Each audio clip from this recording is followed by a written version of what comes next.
नमस्कार, good morning. एक बार फिर से आपका बहुत बहुत स्वागत है। और आज बेसिक इंग्लिश का ये दूसरा क्लास, और दूसरे क्लास में हम पढ़ने वाले हैं शब्द, यानी इंग्लिश में कहे तो वर्ड। इससे पहले हमने आपको नाम लिखना भी सिखाया है, और बेसिक इंग्लिश के पहले क्लास में हमने आपको लेटर, अल्फाबेट क्या होता है, किसे कहते हैं, कितना होता है, इस सब के बारे में विस्तृत जानकारी दे दी है। और ये सीरीज का ये दूसरा, तीसरा, चौथा वीडियो आप कह सकते हैं। हम लगातार आपसे कनेक्ट हो रहे हैं और आपको बेहतर से बेहतर इंग्लिश का कंटेंट और बेसिक आपका जड़ मजबूत करने की कोशिश कर रहे हैं। और उम्मीद है कि आपको भी बढ़िया लग रहा होगा। अगर आप नए हैं तो हम पे विश्वास कर सकते हैं और हमारे साथ इस यात्रा में शामिल हो सकते हैं। तो चलिए, आज के इस क्लास में हम क्या क्या जानने वाले हैं, इसका थोड़ा सा झरोखा यहाँ पे प्रस्तुत किया गया है। तो बेसिक इंग्लिश का ये दूसरा दिन है, और दूसरे दिन में हम आज लेके चलने वाले हैं वर्ड को। किसको जी? तो वर्ड को। वर्ड के टाइप्स को, यानी कितने प्रकार के वर्ड होंगे ये भी जानेंगे हम। सबसे लंबा वर्ड, सबसे इंटरेस्टिंग चीज तो ये है कि सबसे लंबा वर्ड कौन सा होता है ये जानेंगे, और सबसे छोटा वर्ड कौन सा होता है ये भी जानेंगे। और साथ ही हम जानेंगे, यहां आप देख सकते हैं कि मॉर्फिम किसे कहते हैं। जी हाँ, मॉर्फिम किसे कहते हैं, सफिक्स किसे कहते हैं, रूट वर्ड किसे कहते हैं, एफिक्स किसे कहते हैं, प्रेफिक्स किसे कहते हैं, और ढेर सारे एग्जांपल्स, यानी लॉट्स ऑफ एग्जांपल्स, यानी ढेर सारे एग्जांपल्स देखने वाले हैं। ठीक है जी। और हमारा पंच लाइन है, अब अंग्रेजी जड़ से मजबूत करें और ये मौका हाथ से ना छूटे, इसलिए यात्रा में शामिल हो जाए और हमेशा हमारे वीडियो का लाभ उठाएं, और कंटिन्यू हम आपसे कनेक्ट होने की कोशिश करते रहेंगे। चलिए आगे बढ़ते हैं। तो हम लेते हैं आगे। सबसे पहले हम जानते हैं कि क्या होता है वर्ड। जी हाँ, सबसे पहला आप देख रहे हैं, यानी वर्ड, यानी हिंदी में कहे तो शब्द।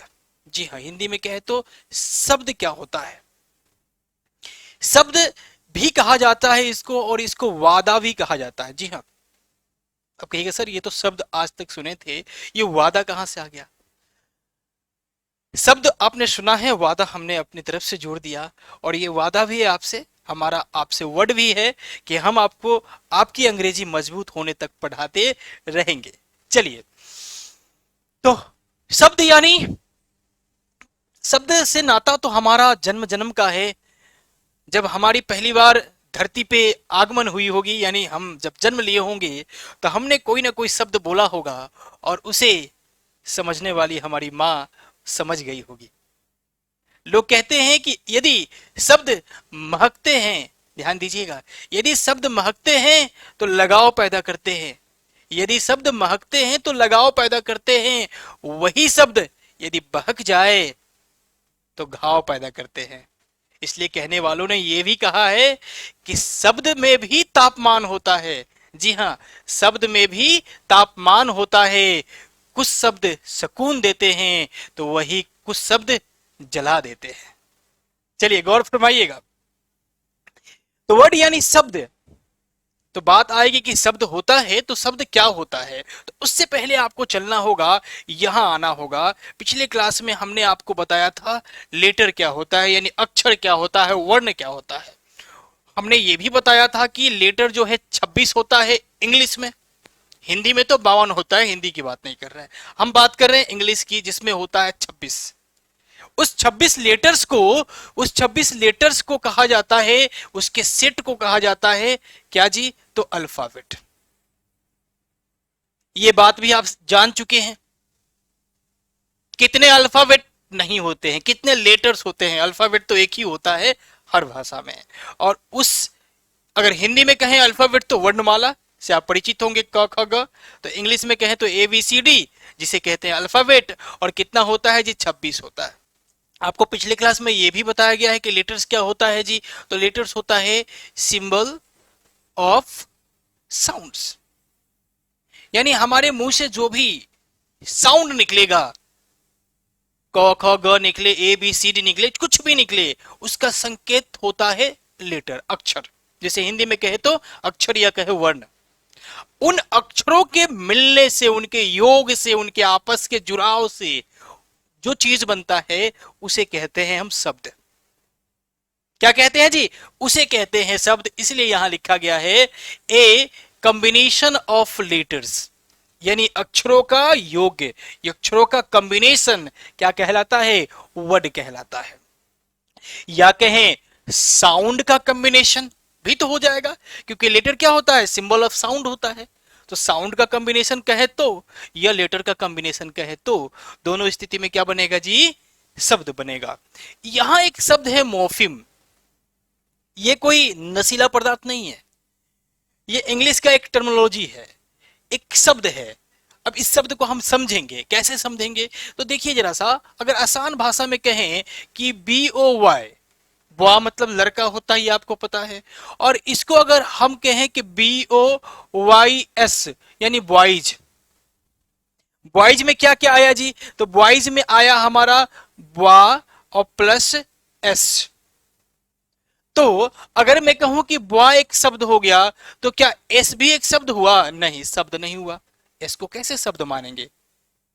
एस अगर कहीं ऐसे लिखा है तो उसका क्या अर्थ निकलेगा? क्योंकि शब्द का तो अर्थ होता है, उसका हिंदी अर्थ कुछ ना कुछ निकलेगा। तो वैसे स्थिति में ये कहलाता है हमारा मॉर्फिम। और ये दोनों का दोनों मॉर्फिम है। अगर बॉयज के रिस्पेक्ट में देखें तो इसके टुकड़े करेंगे तो बॉ प्लस एस निकलेगा। तो ये बॉ भी मॉर्फिम हो गया और एस भी मॉर्फिम हो गया।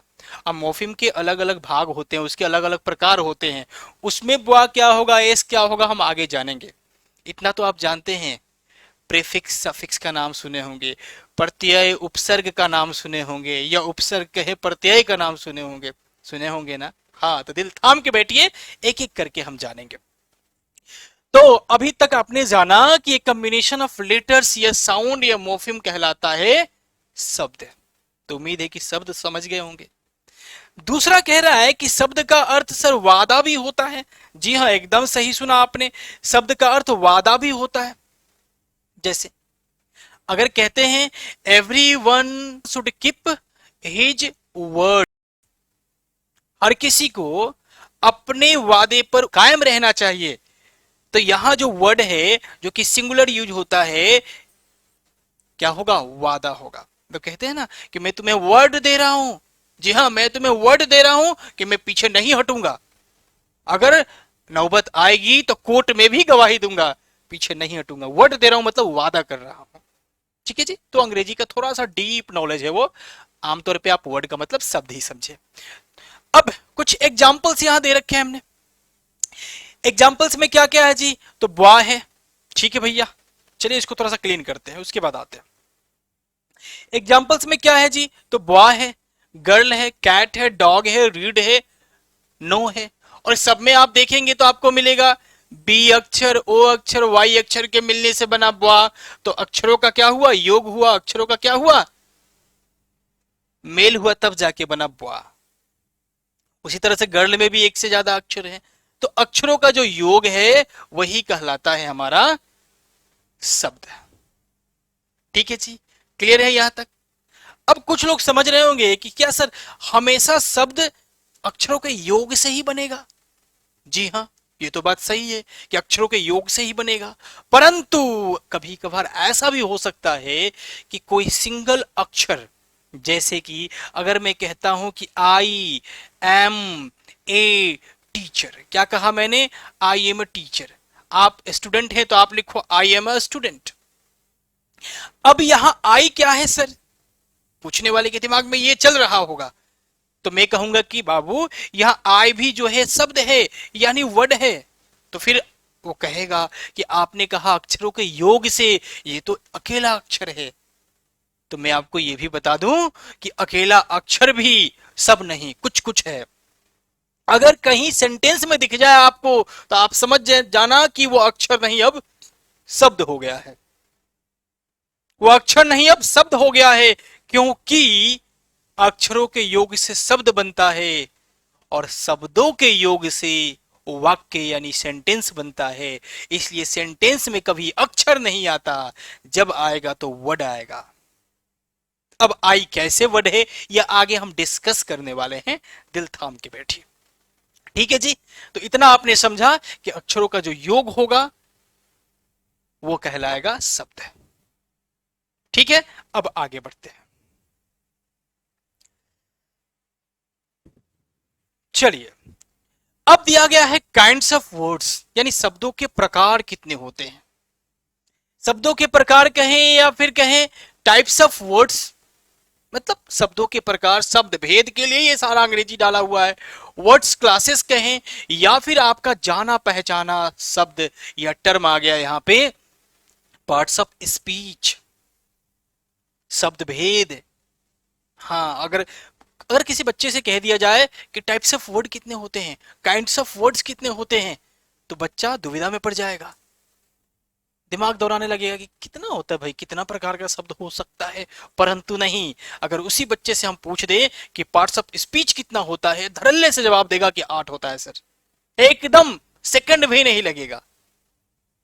तो मैं बता दूं आपको कि पार्ट्स ऑफ स्पीच कहे या काइंड्स ऑफ वर्ड कहे, टाइप्स ऑफ वर्ड कहे, वर्ड क्लासेस कहे, वही चीज मैं पूछ रहा हूं। क्या पूछ रहा हूं? पार्ट्स ऑफ स्पीच पूछ रहा हूं। और कितना होता है जी? 8 होता है, और इससे भली भांति आप परिचित हैं। बोलिए है कि नहीं? एकदम है। तो वर्ड हम जान चुके हैं कि अक्षरों का मेल होता है। अब हम जान रहे हैं कि अक्षर कितने, शब्द यानी वर्ड जो है कितने प्रकार के होते हैं, तो 8 ही प्रकार के होते हैं। किसी सेंटेंस में अगर अगर सबसे छोटा सेंटेंस हम लिखते हैं कि राम, चलिए भैया, अब बड़ा ही पॉपुलर सेंटेंस भी है, राम इट्स ए मैंगो। ज्यादा में वास्ट टफ सेंटेंस शब्द नहीं लूंगा क्योंकि ये बेसिक क्लास चल रहा है। आगे धीरे धीरे हमारा स्टैंडर्ड भी बढ़ेगा क्योंकि आपका भी स्टैंडर्ड साथ में भी बढ़ेगा। अब अगर कहें कि ये राम क्या है, तो कोई कह देगा कि ये सर ये राम नाउन है। इट्स क्या है, तो ये वर्ब है। ए क्या है यहां पे, तो ये एडजेक्टिव है। ऐसे ये डिटर्मिनर है लेकिन एडजेक्टिव का ही आप कह सकते हैं पार्ट है। चलिए, बहुत सारे ग्रामरियन कहते हैं कि एडजेक्टिव को तोड़ के वो कहते हैं कि डिटर्मिनर भी होता है, यानी कुल मिलाकर 9 पार्ट्स ऑफ स्पीच होते हैं। मैं 8 ही कह रहा हूं, यानी डिटर्मिनर को एडजेक्टिव में शामिल करके मैं बात कर रहा हूं। फिर कहेंगे कि मैंगो क्या है सर, तो मैंगो हो गया नाउन। यानी कुल मिला के आप देखो, नाउन, वर्ब, एडजेक्टिव और नाउन, कितना बड़ा भी सेंटेंस लिख लो आप, सब में इन्हीं 8 में से कोई ना कोई रहेगा और वो सेंटेंस बनेगा। यानी शब्द के प्रकार कितने होते हैं जी? 8 होते हैं।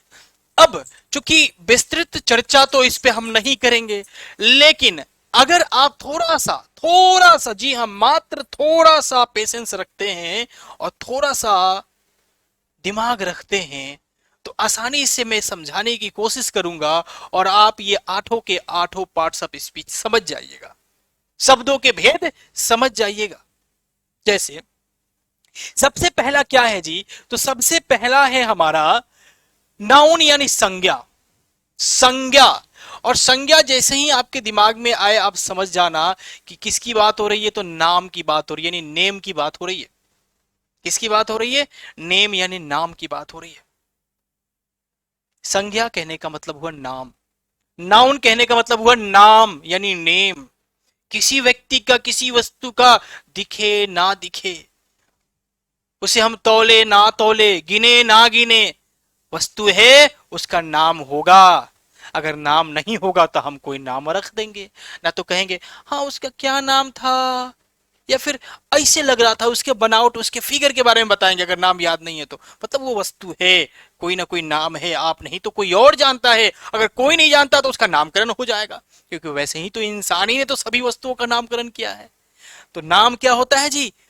संज्ञा यानी नाउन होता है। अंग्रेजी में कहे तो नाउन, हिंदी में कहे तो संज्ञा, और समझने के लिए कहे तो नाम। कोई भी नाम नाउन होता है।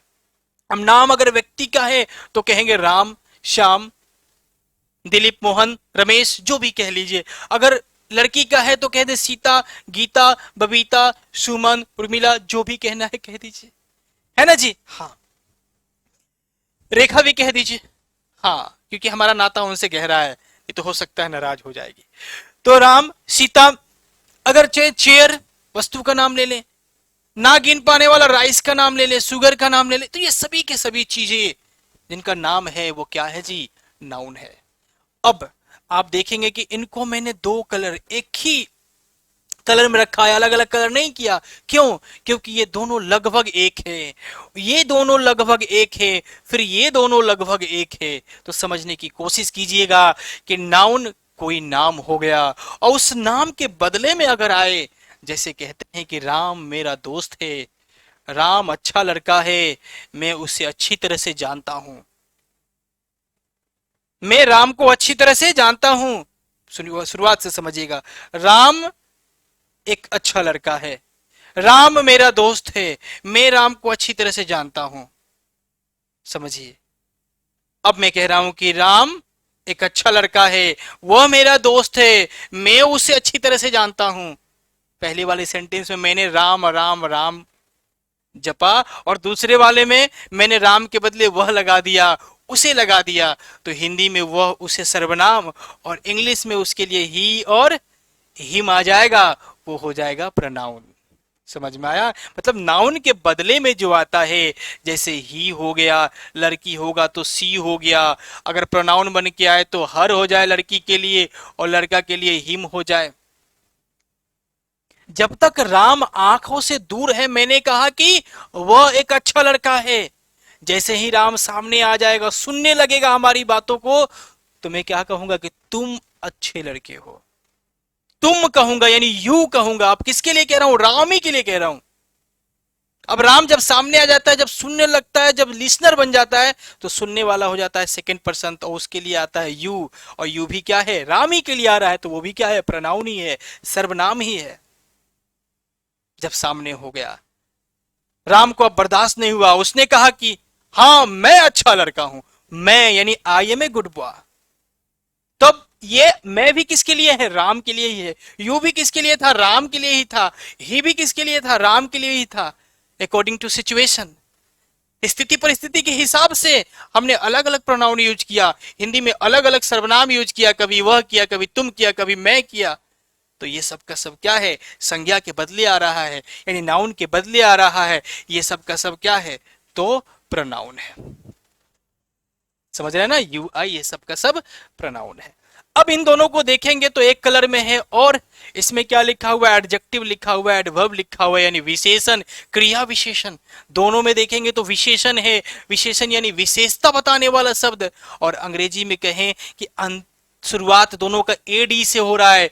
एडी और एक और जोड़ दे इसमें डी, यानी एड यानी जोड़ने वाला, यानी किसी में कुछ जोड़ने वाला, यानी विशेषता बताने वाला। अंग्रेजी में मात्र दो शब्द कह लीजिए, या दो पार्ट्स ऑफ स्पीच है जो कि विशेषता बताने का काम करता है, वो है एडजेक्टिव और एडवर्ब, दोनों में एडी लगा हुआ है। ठीक है जी। हाँ, ये विशेषता बताने का काम करता है। अलग बात है कि ना जो ऊपर वाला एडजेक्टिव है, यह प्राय नाउन या प्रोनाउन की विशेषता बताता है, और नीचे वाला जो है बाकी सब की विशेषता बताता है। जरूरत पड़े तो नाउन प्रोनाउन की भी विशेषता बताता है, लेकिन इतना डीप नहीं जाना है। आपको यह समझना है कि ये दोनों का दोनों विशेषता बताने का काम करता है। कौन कौन? एडजेक्टिव और एडवर्ब, यानी विशेषण और क्रिया विशेषण। अगर एग्जाम्पल के तौर पे आप देखने की कोशिश करिए, तो एडजेक्टिव में अगर कहें कि गुड, सर एडजेक्टिव है, हाँ एडजेक्टिव है। बैड क्या है? तो एडजेक्टिव है, एडजेक्टिव है। जैसे कहते हैं गुड बॉय, अच्छा लड़का है। लड़का कैसा है जी? तो अच्छा है, तो गुड हो गया एडजेक्टिव। बैड बॉय, बुरा लड़का है, तो बैड हो गया एडजेक्टिव। ब्यूटीफुल गर्ल, जी हाँ, क्या कहा जी? मैंने कहा कि ब्यूटीफुल गर्ल, अच्छी लड़की है जी, सुंदर लड़की है। अब गुड ना कह के मैं कह देता हूं कि वेल, बैड ना कह के मैं कह देता हूं कि बैडली, ब्यूटीफुल ना कह के मैं कह देता हूं कि ब्यूटीफुली। तो ये थोड़ा सा परिवर्तन इसे बना देता है एडवर्ब। क्या बना देता है? एडवर्ब। तो कौन एडवर्ब होता है, कौन एडजेक्टिव होता है, ये तो एडवांस नॉलेज है, ये तो आगे की पढ़ाई है। अभी तो केवल समझना है कि क्या है नाउन, क्या है प्रोनाउन, क्या है एडजेक्टिव, क्या है एडवर्ब। तो समझ गए? चलिए आगे आ जाइए, आगे इसको थोड़ा सा क्लियर करते हैं और आगे आते हैं। आगे हमारा वर्ब, और इसको मैंने हरी झंडी दे रखी है। हरी झंडी इसलिए क्योंकि हर एग्जामिनेशन में ये दस्तक देता है। हर एग्जाम और हर एग्जामिनर इसको हरी झंडी दिखाता है कि आओगे भैया, तुम्हें कोई रोकने वाला नहीं है। चाहे एग्जामिनेशन 8वां का हो, या मैट्रिक का हो, इंटरमीडिएट का हो, या फिर उसके आगे डिफेंस का एग्जाम दें आप, या एयरफोर्स नेवी, या फिर एसएससी बैंकिंग का एग्जाम दे। हर एग्जामिनेशन में सबसे ज्यादा क्वेश्चन अगर कोई लेके आता है तो वह है भर्ब महाराज। जय हो भर्ब महाराज। सबसे ज्यादा प्रश्न यहां से आता है, तो समझना तो बनता है। भर्ब यानी क्रिया, क्रिया यानी कह ले तो एक्शन। एक्शन का मतलब क्या हुआ जी? जैसे आपने कहा कि राम क्या है जी, तो Ram it's a mango, Ram आम खाता है, इट्स ए मैंगो। इसमें बताओ भाई क्रिया कौन है, क्रिया कौन है? राम आम खाता है, क्रिया तो कुछ ना कुछ हो रहा है ना। हाँ, आम खाने का क्रिया हो रहा है, खाता है। हिंदी में कहे तो खाता है, राम आम खाता है। तो खाता है मतलब कि खाना क्रिया का काम हो रहा है, मतलब खाने का काम किया जा रहा है। खाना ऐसे फूड नाउन भी होता है, परंतु यहां क्रिया की बात मैं कर रहा हूं। तो हिंदी में कहे तो खाना, और इंग्लिश में कहे तो इट, क्या हो गया जी, वर्ब हो गया। मतलब जो क्रिया को इंडिकेट करे या फिर जो अवस्था को भी बताए उसे भी कहते हैं वर्ब। जैसे अब राम इट्स ए मैंगो ना कह के अगर कहते हैं कि राम इज गुड, मैंने कहा कि राम अच्छा है जी, तो राम इज गुड। तो अब इसमें क्रिया कौन हो गया? तो आमतौर पे समझने के लिए आप ये समझ सकते हैं कि सब्जेक्ट यानी जो पहला वाला अंग्रेजी में शब्द होगा उसके बाद, या फिर जो सब्जेक्ट होगा उसके बाद जो आएगा ना, वही होगा क्रिया। और हिंदी में जो अंत में आएगा वो होगा क्रिया। जैसे खाता है या फिर राम अच्छा लड़का है, तो है क्रिया हो जाएगा। और इंग्लिश में जो बीच में आएगा वो क्रिया होता है। तो समझ गए?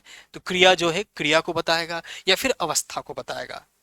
कौन? वर्ब। तो वर्ब पहचान लेंगे आप। अब इन दोनों को भी अगर आप गौर करेंगे तो आपको मिलेगा कि एक कलर में इसको रंगा गया है। यहां देखिए ना, इन दोनों को एक कलर में मैंने रखा क्योंकि दोनों लगभग एक जैसा काम करते हैं। दोनों या तो सब्जेक्ट बनते हैं या तो ऑब्जेक्ट बनने का काम करते हैं, या फिर एक के बदले एक आता है तो गुण तो भी मिलेंगे। हाँ, ये दोनों भी एक जैसा काम करता है लगभग, और ये दोनों भी एक जैसा काम करता है। क्या काम करता है जी? तो देखो यहाँ पे हिंदी लिखा हुआ है संबंध बोधक और समूचे बोधक अवयव। बोधक अवयव समझिएगा जरा सा। दोनों का दोनों अगर कहें आम शब्दों में, तो दोनों का दोनों जो है कनेक्टर है। क्या है जी? कनेक्टर्स है। कनेक्टर्स मतलब क्या होता है? कनेक्ट करने वाला। क्या करने वाला? कनेक्ट करने वाला, एक दूसरे को जोड़ने वाला। कौन है? तो प्रेपोजिशन है और कंजंक्शन है। ध्यान से समझिएगा, ये दोनों जोड़ने का काम करता है। अगर सेंटेंस छोटा है उसको बड़ा करना है तो इन दोनों में से किसी का जरूरत पड़ेगा, या फिर हो सकता है दोनों का जरूरत पड़ेगा। बड़ा से बड़ा सेंटेंस लिखना है तो इसके बिना आप नहीं लिख सकते हैं। जैसे राम एक अच्छा लड़का है, ठीक है जी, राम एक अच्छा लड़का है, हमने कहा यहां तक ठीक है। राम पटना जाता है, ठीक है। अब कह रहा हूं कि राम और श्याम पटना जाते हैं। राम और श्याम और क्या हो गया? कनेक्टर हो गया। राम अपने दोस्तों के साथ पटना जाता है तो के साथ क्या हो गया? कनेक्टर हो गया। राम अपने दोस्तों के साथ, अपने घर वालों के साथ, ठीक है ना, रोजाना पटना जाता है, तो फिर अपने दोस्तों के साथ, घर वालों के साथ, तो ये सब कनेक्टर हैं। राम और श्याम कनेक्टर है, राम, मोहन, सोहन और राजन और कनेक्टर है। तो सेंटेंस को बड़ा करने के लिए ये सब आते हैं। अब दोनों का दोनों कनेक्टर है तो सर कुछ ना कुछ तो फर्क होगा। जैसे इसमें आपने फर्क बताया कि जो एडजेक्टिव होता है वो नाउन या प्रोनाउन की विशेषता बताता है, और एडवर्ब जो है बाकी सब की विशेषता बताता है। चाहे एडजेक्टिव की बतानी हो, वर्ब की बतानी हो, प्रीपोजिशन की बतानी हो, कंजंक्शन की बतानी हो, या फिर किसी और की बतानी हो, नाउन प्रोनाउन की छोड़कर, तो उसकी विशेषता बताता है एडवर्ब। तो इसमें भी तो कुछ फर्क होगा, एकदम फर्क है। जैसे अगर कहते हैं राम, ध्यान दीजिएगा यहाँ पे, राम एंड श्याम। क्या कहा जी? राम एंड श्याम। अब कहा कि लिव इन दिल्ली। ध्यान से सुनिएगा, राम और श्याम कहां रहते हैं जी? तो दिल्ली में रहते हैं। कहां रहते हैं जी? दिल्ली में रहते हैं। दूसरा सेंटेंस हमने कहा कि राम विथ श्याम। मेरा क्लास जो है थोड़ा सा लंबा होता है, मेरा लेक्चर जो है थोड़ा सा लंबा होता है। कारण है कि एक एक चीज पे बारीकी से ध्यान जब दिया जाएगा तो लंबा होगा, और आप भी ध्यान देंगे तो आगे के लिए आप मजबूत होंगे अंग्रेजी में। अंग्रेजी को जड़ से मजबूत करना है तो उसके जड़ में काम तो करना होगा। अलग अलग प्रकार के मिनरल्स तो डालने होंगे ना, तभी जाके उसका तना मजबूत होगा। अब देखिए राम एंड श्याम, इसमें कहा कि राम और श्याम, एंड का मतलब और, राम विथ श्याम, राम के साथ श्याम। अब एक बात बताइए कि अगर मैं पूछूं आपसे कि इसमें कौन दो, यानी राम और श्याम साथ में रहते हैं, इसका अर्थ है कि राम और श्याम साथ में दिल्ली में रहते हैं। इसका अर्थ है कि राम और श्याम दिल्ली में रहते हैं। समझिएगा, अगर मैं आपसे कहूं कि कौन सा सेंटेंस में है जिससे पता चल रहा है कि राम और श्याम एक ही जगह रहते हैं, या फिर श्याम और राम एक ही जगह रहते हैं, कौन सा सेंटेंस है जिससे पता चल रहा है? तो आप कहिएगा सर इससे पता चल रहा है, क्योंकि इसमें स्पष्ट कहा है कि राम विथ श्याम, राम के साथ श्याम दिल्ली में रहता है। इसमें तो कह रहा है कि राम एंड श्याम दिल्ली में रहते हैं, राम और श्याम दिल्ली में रहता है। हो सकता है एक न्यू दिल्ली में रहता होगा, एक ओल्ड दिल्ली यानी पुरानी दिल्ली में रहता होगा, लेकिन इसमें स्पष्ट कह रहा है कि राम और श्याम दिल्ली में रहते हैं, मतलब दोनों दिल्ली में रहते हैं। अगर न्यू दिल्ली में होंगे तो दोनों होंगे, अगर पुरानी दिल्ली में होंगे तो दोनों होंगे, गुड़गांव में होंगे तो दोनों होंगे, मतलब दोनों एक ही जगह होंगे, क्योंकि विथ है मतलब के साथ। जी हाँ, सही पकड़ा आपने। आपने पकड़ा कि ये जो विथ है के साथ है, लेकिन आप एक चीज पे ध्यान दीजिएगा कि ये दोनों भी जोड़ रहा है, मतलब एंड भी इसको और इसको जोड़ रहा है, और विथ भी इसको और इसको जोड़ रहा है। लेकिन फर्क क्या है, ये केवल जोड़ रहा है और ये संबंध बता रहा है कि दोनों एक साथ हैं। तो यही फर्क होता है। ये हमारा प्रीपोजिशन है और ये हमारा कंजंक्शन है। जी हाँ, ध्यान दीजिएगा, जो कंजंक्शन होता है वो केवल जोड़ता है, और वही जो प्रीपोजिशन होता है वो जोड़ने के साथ साथ संबंध भी बताता है। क्लियर है? हाँ, और आपके बेसिक के लिए इतना काफी है। अगर प्रीपोजिशन की बात कहें तो इसमें आप कह लो कि विथ आ जाएगा सर, ऑफ आ जाएगा सर, इन आ जाएगा सर, इनटू आ जाएगा सर, अप आ जाएगा सर, ऑन आ जाएगा सर, विदाउट आ जाएगा सर, विथ इन आ जाएगा सर, बहुत सारा है। वहीं कहें तो यहाँ एंड आ जाएगा सर, और आ जाएगा सर, एज वेल एज आ जाएगा सर। ठीक है जी, ठीक है, क्लियर है। अब अंतिम जो है हमारा इंटरजेक्शन, और इसे बाबू थोड़ा बारीकी से समझ लीजिए, क्योंकि आगे आप समझे या ना समझे, आज समझ लीजिएगा खेल खत्म, क्योंकि एग्जामिनेशन में भी ये ज्यादा आपको डिस्टर्ब नहीं करता है। हाँ, बेसिक क्लासेस में बच्चों को इसका एक्सरसाइज अलग से कराया जाता है, लेकिन समझिएगा इंटरजेक्शन यानी विस्मयादि बोधक अवयव, या कहें विस्मयादि बोधक शब्द, वैसे शब्द जो अचानक मुंह से निकल आए। जी हाँ, कैसे भी शब्द हो सकते हैं, ध्यान दीजिएगा, गौर फरमाइएगा, कैसे भी शब्द हो जा सकते हैं जो अचानक मुंह से निकल आए। कोई दोस्त मिल गया, हेलो हेलो कहा या फिर हाय कहा, वो क्या है जी, इंटरजेक्शन है। आपको एकाएक फेसबुक चलाना है और एकाएक दिखा कि आज किसी का मैरिज एनिवर्सरी है, आपने कंग्रेचुलेशन लिख दिया, वो क्या है जी, इंटरजेक्शन है। आपका पहले से कोई प्लान नहीं था क्या लिखना है नहीं लिखना है, जो दिखा उसका रिएक्शन आपने जो पटक दिया, फेंक दिया, वही क्या है, इंटरजेक्शन है। कोई आपको गाली दे रहा है, आप कहेंगे देखिए गाली मत दीजिए, लुक, गाली मत दीजिए, तो जो लुक क्या है, इंटरजेक्शन है। वैसे तो आपको पता है कि वाव, आप लिखते हो ना, आप लिखते हो ना वाव, क्या चीज है। अब देखिएगा कंप्यूटर वगैरह में कुछ टाइप कीजिएगा, अगर उसका डेटा आपके डेटा से मैच नहीं करेगा तो वो लिखेगा ओप्स, वो क्या लिखेगा जी, ओप्स लिखेगा। तो ये क्या है, इंटरजेक्शन है। हुर्रे लिखते हैं, ब्रेव हो लिखते हैं बहादुरी पर, या ओह लिखते हैं, अल्लाह से लिखते हैं, फाई फाई लिखते हैं, ये सब क्या है, इंटरजेक्शन है। मतलब अचानक आपके मन से जो विचार उत्पन्न हो जाए किसी को देखकर, किसी के आने जाने पर, तो ये सब होता है इंटरजेक्शन। तो आई थिंक इंटरजेक्शन भी क्लियर हो गया होगा। ठीक है जी, हाँ, तो ये पार्ट्स ऑफ स्पीच का थोड़ा सा जो रोका था, और पार्ट्स ऑफ स्पीच तो हम बृहद रूप से पढ़ेंगे। ये तो बेसिक क्लास के 2 में हम पढ़ा रहे हैं, और इतना ज्यादा पढ़ा दिया, हो सकता है ज्यादा ही हो गया होगा। चलिए जल्दी से भागते आगे। अब देखिए तो जरा सा,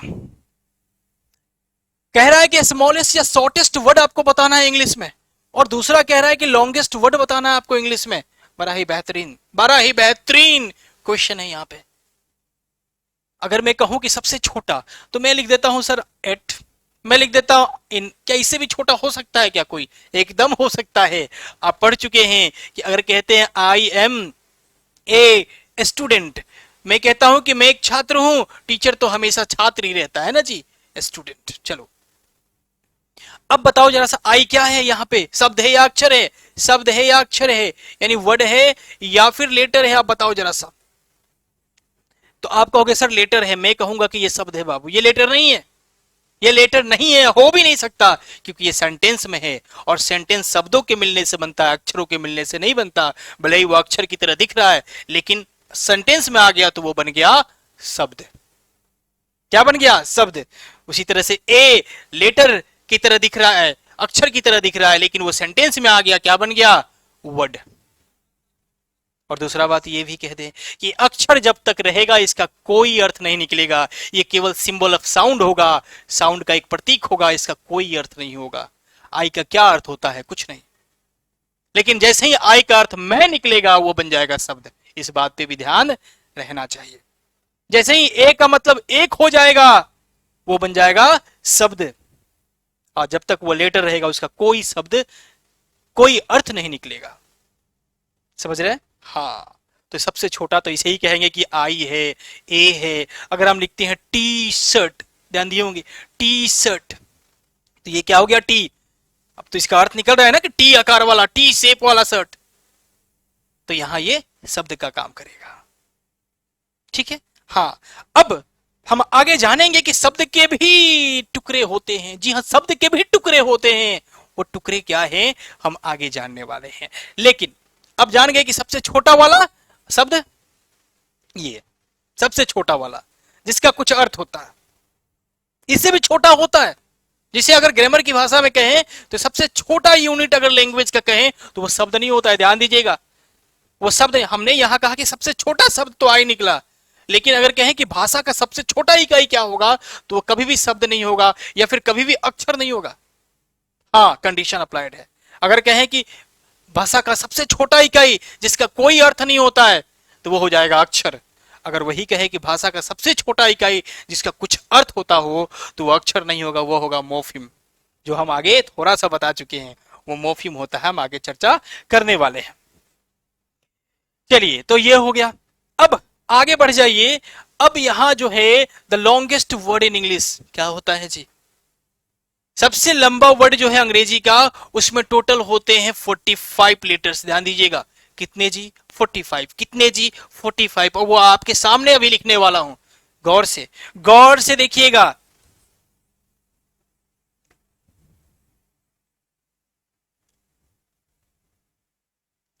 न्यूमोनो अल्ट्रा, ए है माइक्रो एस्कोपिक सिलिको वोल्केनो कोनी, यहीं आगे है ओसिस। काउंट कर लीजिए जी, 1 2 3 4 5 6 7 8 9 10 11 12 13 14 15 16 17 18 20 21 22 23 24 25 26 29 30 31 32 33 34 35 36 37 38 39 40 41 42 43 44 45 मैं सफल हो गया लिखने में। क्योंकि हमें भी बार बार डर रहता है इसे लिखने में कि कहीं कोई अक्षर छूट ना जाए और काउंटिंग में गड़बड़ ना हो जाए, तो पता ही ना चले कि कौन छोटा है और कौन झूठा है। लेकिन सफल हो गया मैं। यानी ये शब्द है, और इस शब्द का अर्थ पता है क्या होता है? एक प्रकार की फेफड़े की बीमारी होती है। जब आप रोड पे चलते हैं, बहुत सारे डस्ट आपके अंदर चले जाते हैं, आप इनहेल कर लेते हैं, नाकों से अंदर उतार लेते हैं, और उससे जो फेफड़े की बीमारी होती है उसे ही कहते हैं ये। और इसका उच्चारण क्या होता है? सबसे बड़ा टफ काम तो ये है। इसका उच्चारण आप तोड़ तोड़ के कीजिएगा तभी कर पाइएगा।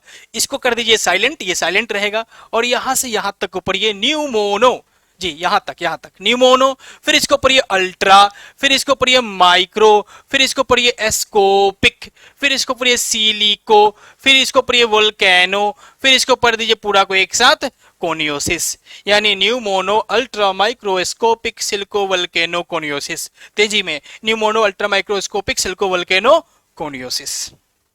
तो उम्मीद है कि समझ गए होंगे। अभ्यास कीजिएगा बार बार बार बार, कोई दिक्कत नहीं, आपके पास पूरा समय है।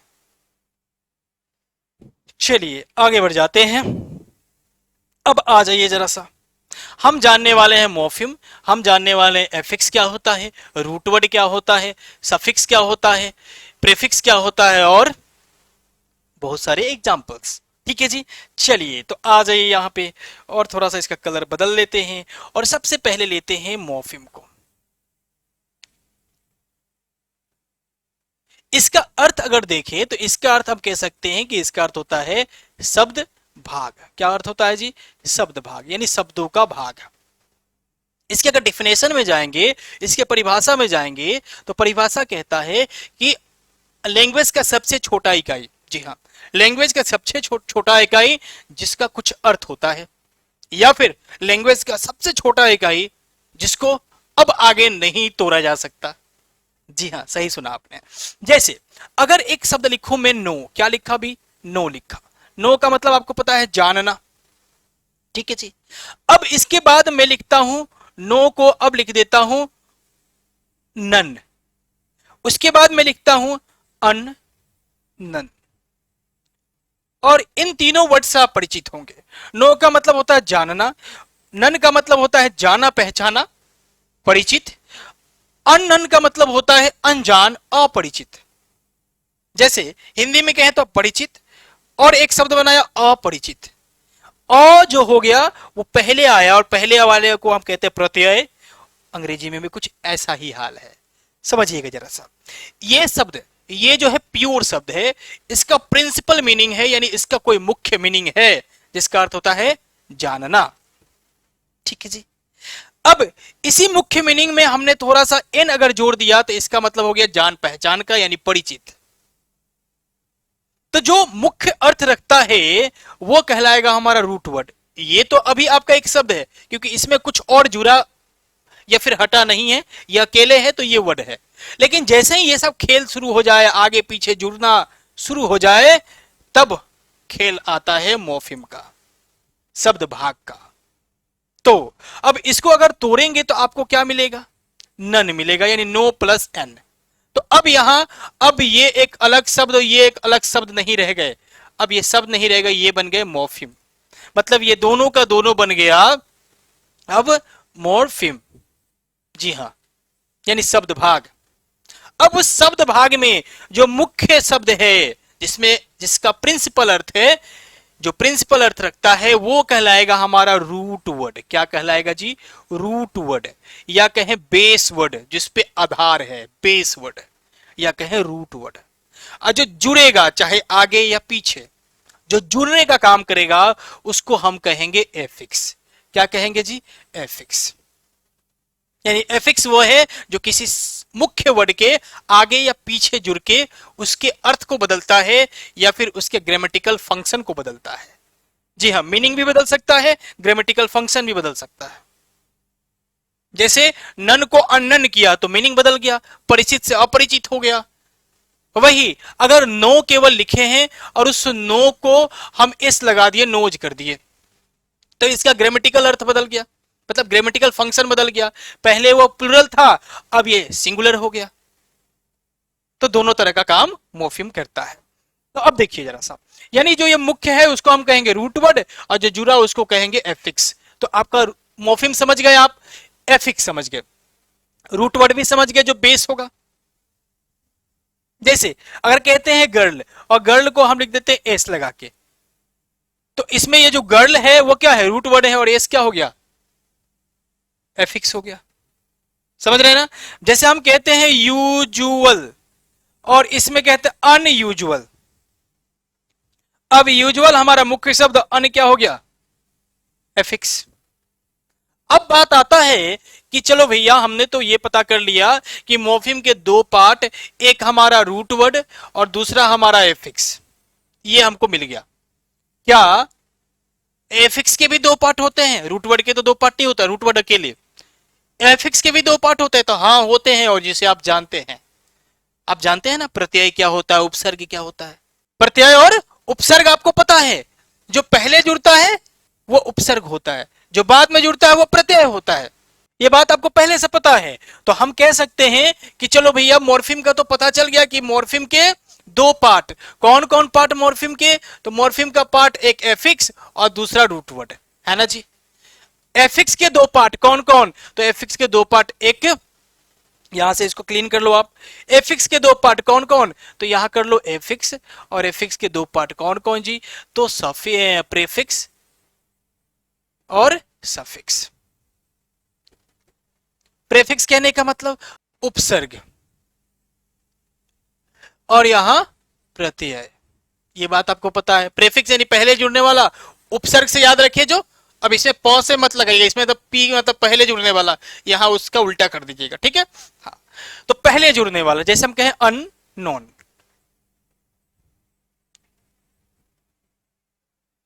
तो इसमें ये हमारा रूट वर्ड हो गया, ये हमारा रूट वर्ड हो गया, और ये हो गया हमारा पहले जुड़ने वाला। ऐसे तो ये रूट और ये दोनों क्या है, ये दोनों हो गए एफिक्स, मतलब जुड़ने वाला। एफिक्स का मतलब होता है जुड़ने वाला। अब आगे जुड़े या पीछे जुड़े, एफिक्स के दो टुकड़े, प्रेफिक्स सफिक्स। जो पहले जुड़ेगा वो हो गया हमारा प्रेफिक्स, जो बाद में जुड़ेगा ये हो गया हमारा सफिक्स। उम्मीद है कि आप समझ गए होंगे, और इतना काफी आपके लिए समझने के लिए। जैसे रेगुलर कहते हैं, इरेगुलर हो जाता है। जैसे ब्यूटीफुली आप लिखे थे, तो ब्यूटीफुल से बना ब्यूटीफुली, बैड से बना बैडली, तो वो सब क्या है, उसमें ब्यूटीफुल हो गया हमारा रूट, और एलवाई हो गया बाद में जुड़ रहा है, तो बाद वाला सफिक्स, ठीक है। तो और लॉट्स ऑफ एग्जांपल्स तो आप देख ही रहे हैं, और आगे विस्तृत जब हम क्लास को आगे बढ़ाएंगे तो इस पे अलग से मॉर्फिम पे हम क्लास आपके लिए लेके आएंगे, ठीक है जी। कोई दिक्कत, कोई परेशानी? तो कोई दिक्कत, कोई परेशानी तो नहीं होगी? मैंने चेक कर लिया, कुछ बचा तो नहीं आपके लिए।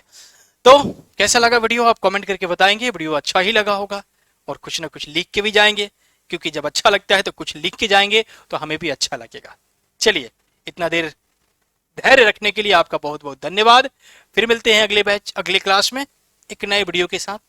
तब तक के लिए गुड बाय।